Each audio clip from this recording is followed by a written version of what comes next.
O maior risco do investidor de CDBs é comprar um CDB olhando para o retorno sem considerar o risco. Esse é o maior erro do investidor de CDB.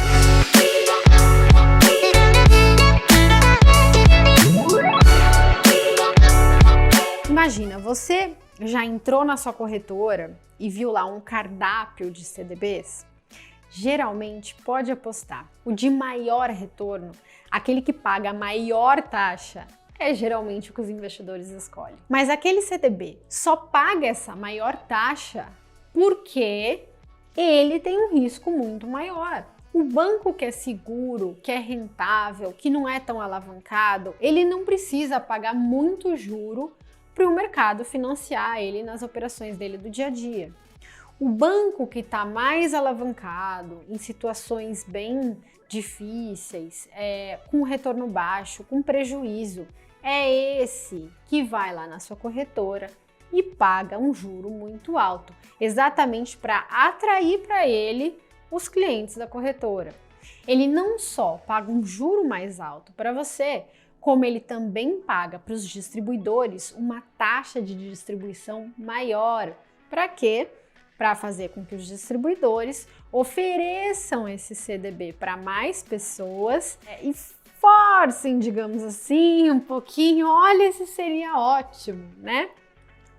Super espontaneamente para os clientes deles, certo? Porque o FII é maior, a corretora, o distribuidor, o banco, enfim, vai ganhar mais. Então, tem que ficar super atento a isso. Aí você vai me perguntar, mas Marília, tanto faz, afinal temos o FGC. E segundo o meu corretor, distribuidor, assessor financeiro, o FGC tem dinheiro para garantir 99% dos empréstimos. Isso é uma coisa que a gente tem que conversar sério, porque isso não é verdade. Muita gente dá essa informação, mas isso não é verdade e eu vou mostrar aqui uma tabela para vocês. Essa tabela eu tirei do balanço do FGC de 2022, que vocês podem facilmente encontrar no site do próprio FGC. Vocês pegam o resultado de 2020 e vai aparecer esse balanço. Nesse balanço, vocês podem ver aqui nessa linha de baixo que em dezembro de 2020, o percentual de clientes com 100% de cobertura era de 99,70%. O que isso quer dizer? Isso não quer dizer que o FGC tem 99,70% do dinheiro que ele garante. Isso não faria o menor sentido. Isso só quer dizer que 99,7% dos clientes têm até 250 mil em depósitos. Ou seja, só 0,30% dos clientes têm mais do que 250 mil depositados. Isso só mostra que a concentração de renda no Brasil é altíssima. Só isso que mostra. Quando você olha para a linha de cima, que ele fala o percentual de depósitos cobertos, aí ele mostra só 50%, né? Por quê? Porque os outros 50% são aqueles acima de 250 mil, né? Então isso só te fala, a única informação que essa tabela te dá é que a gente tem uma concentração altíssima de renda no Brasil, só. Mas ela não te fala o quanto o FGC tem de dinheiro disponível. Mas nesse mesmo informe do FGC, você acha o quanto ele tem de dinheiro disponível. E quando você olha esse outro gráfico, também do balanço da FGC, você vai ver que atualmente, né, que pelo menos no balanço fechado de 2020, o FGC tinha 1,95% do dinheiro do que ele garante disponível. Ou seja, a cada R$100 que ele garante, ele tem R$1,95 no cofrinho dele, tá? Marília, isso é muito pouco? Isso é um absurdo? Me enganaram? Não, vamos lá. Para você entender exatamente o que isso significa, você precisa entender como funciona uma seguradora. Você vai lá e faz o seguro do seu carro, que digamos que custe R$70 mil, e você paga para esse seguro durante um ano, né? Você paga R$2 mil. A seguradora vai pegar os seus R$2 mil, né? e ela está segurando um valor equivalente de 70 mil. Agora imagina que a seguradora vende essa mesma apólice para mais 10 mil pessoas, tá? Para mais 10 mil outras pessoas. A mesma apólice, um carro de 70 mil e um valor, né, do seguro de 2 mil reais. Ou seja, essa seguradora pegou para ela aproximadamente o equivalente a 20 milhões em dinheiro e ela segura o equivalente, assegura, né, o equivalente a 700 milhões em carros, né, um valor equivalente a 700 milhões em carros. O que a seguradora tem que fazer? Se a seguradora for ter que ter 700 milhões de reais em caixa, ela tem um business completamente inviável, porque ela só conseguiu pegar, né, dos clientes 20 milhões. Como é que ela vai ter os outros 680 milhões? Ela teria que pegar 680 milhões em empréstimo, isso seria caríssimo, ela ia quebrar, certo? Então a seguradora, ela não tem que ter em caixa tudo que ela segura. O que ela tem que ter em caixa? Grosso modo, o percentual de sinistro, né? Então, quantos carros, mais ou menos, quebram e precisam de reparos ou dão PT por ano, né? Digamos que esse número seja 2,5%. Então, a seguradora vai ter que pagar ao longo desse ano o equivalente a 17 milhões e meio. Aí faz sentido, porque ela pegou do total de clientes dela 20 milhões e gastou, pagando, né, os seguros, os sinistros, 17,5, entende? E aí ela teve um lucro aí dessa operação.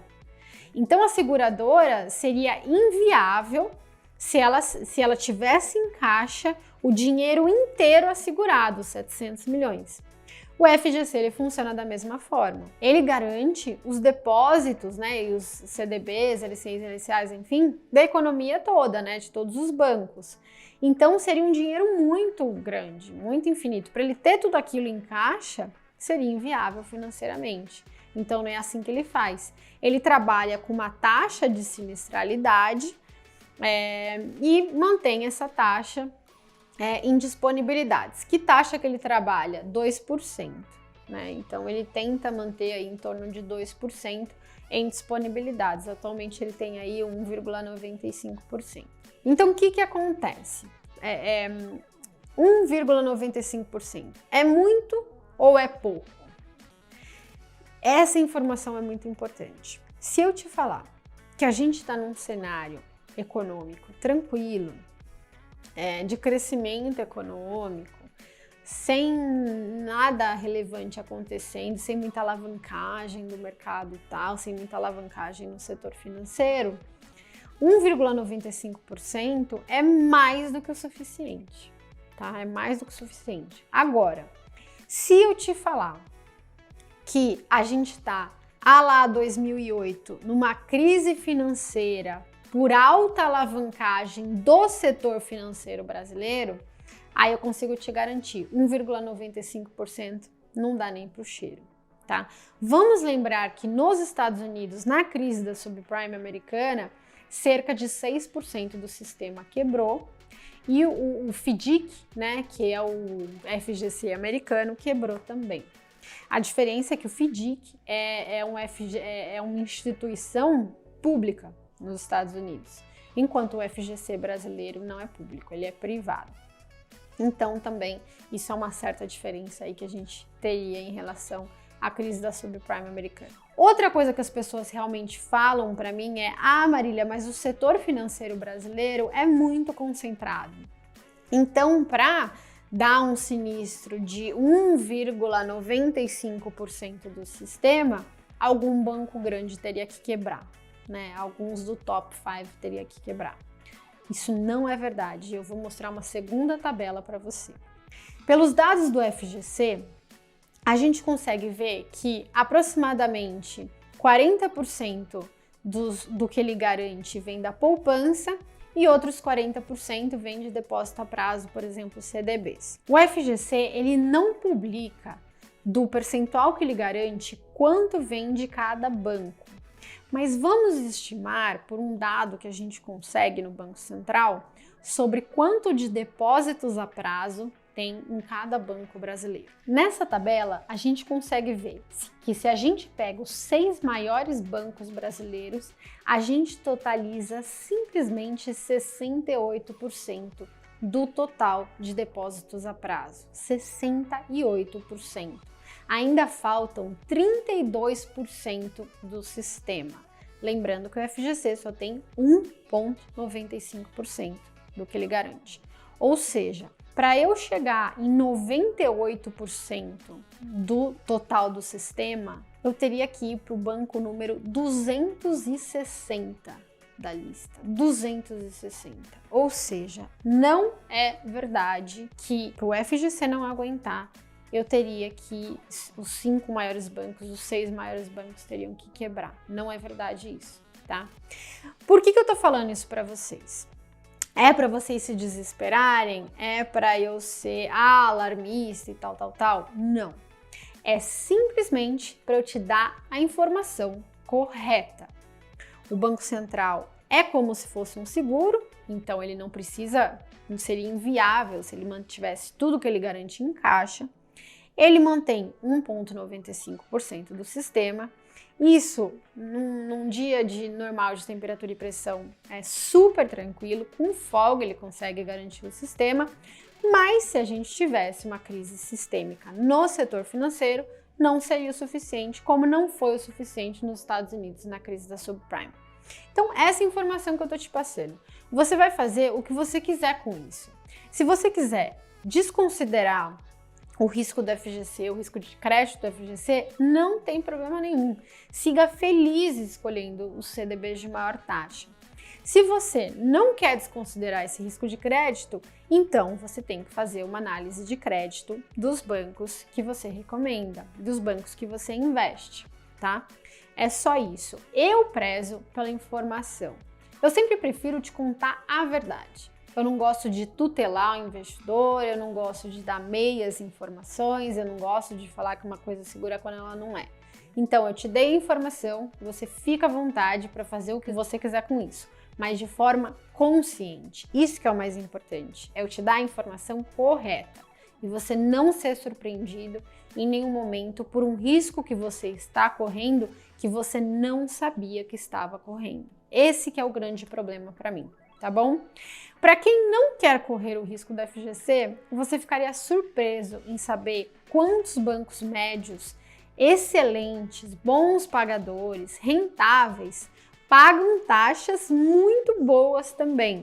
Você não precisa ir para um banco muito arriscado para ganhar boas taxas. Tem ótimos bancos médios que pagam boas taxas e tem um risco super controlado. Não precisa ir para o extremo só para ter, às vezes, 5% a mais de CDI de rentabilidade. Totalmente desnecessário. Como eu já falei do primeiro erro, eu vou falar do segundo maior erro do investidor.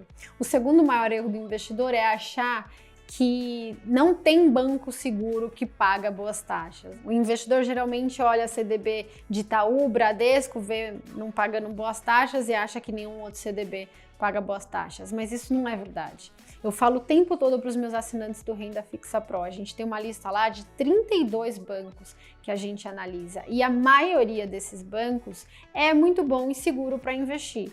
E a maioria desses bancos paga excelentes taxas para o investidor final. Então, para cada banco ruim que eles me mandam com taxas boas, eu devolvo para eles um banco médio muito mais seguro, 3 vezes mais seguro, com taxas praticamente tão boas. Não vai ser exatamente a mesma taxa, mas vai ser uma taxa próxima, só que com um banco muito mais seguro. Então você não precisa ir para o mais arriscado para ter uma boa rentabilidade no seu patrimônio. Você pode ficar em bancos médios seguros, que mesmo assim ainda pagam taxas muito boas. E principalmente no mercado atual, a gente tem bancos médios que estão dispostos a atrair o cliente, né? E como plataforma de propaganda, eles colocam taxas super atrativas também, tá? Então você não precisa correr muito mais risco para ter um excelente retorno no seu patrimônio. Espero que vocês tenham gostado desse vídeo. Escreve aqui nos comentários que outro tema vocês gostariam que eu falasse e até a semana que vem.